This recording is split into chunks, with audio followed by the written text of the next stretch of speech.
So, good morning guys. So, for today's video guys, meron tayong isang Acer na laptop. Ang problem nito guys, kung napapansin nyo, yan siya kumukurap-kurap sa bandang ibaba.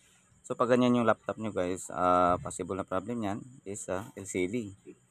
So, ang gawin natin dito guys, siyempre shutdown muna natin to siya para sa safety natin pag nagpalit tayo ng LCD. Kasi ang gagawin natin ngayon guys is papalitan natin siya ng LCD. Then, once na shutdown na siya, i-open natin yung laptop. Ito ang pinaka-importante guys sa pagpalit ng LCD. So sundan nyo ako guys. Gagawin natin dito, syempre baklasin natin siya kasi hindi natatanggal yung battery nito guys. Naka-built in siya sa loob. So kaya ang ginagawa natin, tatanggalin muna natin yung built-in na battery doon. Yung connection niya lang naman. Para sa ating seguridad guys. Kasi naka-encounter na ako nito, nagpalit ako ng LCD na hindi nakatanggal yung battery. Ayun, pinasunog. So para sa kaligtasan ng lahat guys, for your safety, kailangan natin tanggalin yung battery para mawala na talaga yung power. Or kung sira ng battery kasi hindi niya tanggalin yun siya. Kasi ito gumagana pang battery. So ganyan lang kadali magtanggal guys ng cover ng LCD para mapalitan niyo siya.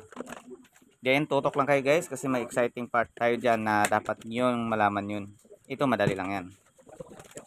Pero ito, advice ko lang ito guys sa mga technician na hindi pa nakaranas nito o mga bagong technician dyan.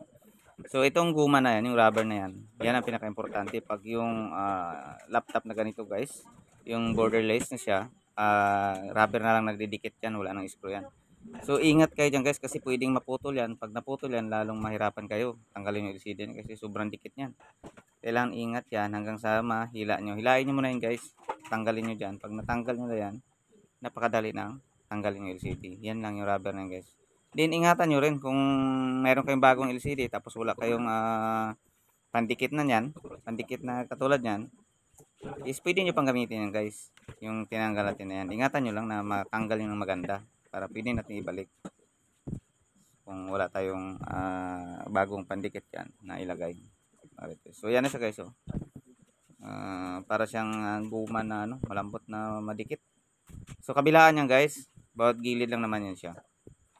So yan yung kailangan yung malaman dyan guys, kasi ito yung pinakamahirap dito na part.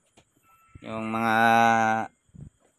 dating LCD napakadali lang guys kasi apat na screw lang, apat na bolt sa bawat kanto niya is madali ang tanggalin ng ang LCD. Ito siya guys, itong nagpapahirap sa atin dito yung rubber na yan. Once na naputol nyo yan, mas malaking problema pag naputol nyo yan. So yan guys, tatanggalan natin. Ang gagawin natin dyan, siyempre ito, kung napapansin nyo guys, may nagbuhol, kaya dapat ingatan nyo siya guys. Well, nobody's perfect, kaya lahat naman tayo nagkakamali. So pwede naman putulin nyo yun. Hindi naman talaga totally na buo yun may lagay niya. Ang importante lang may makapitan ng LCD. So ito guys, yung pagtanggal ko diyan ng flex ng LCD. Yan yung pinaka-importante. Kaya natin tanggalin yung battery kasi yan, once na nagkamali ka diyan ng bunot, nagkamali ka ng salpak, pwedeng masunog yung motherboard ng laptop. So yun yung pinaka-importante dito guys. Kaya itong napakahalaga yan na kailangan tanggalin natin yung battery. So syempre, ang gawin natin ngayon, testing muna natin. Charger lang gamitin natin guys sa pag-testing. So ibig sabihin, kasi may lumabas ng Acer guys, ibig sabihin working siya. So ibig sabihin gumagana. So ang gawin natin ngayon is siyempre sukat natin. Kasi pag ganitong LCD kasi guys, ikaw yung susukat kung kasi baka magtabingi. So siyempre idikit na natin yung tinanggal natin kanina. Idikit natin yung hindi gamitin natin guys kasi wala siyang kasamang yung rubber nito.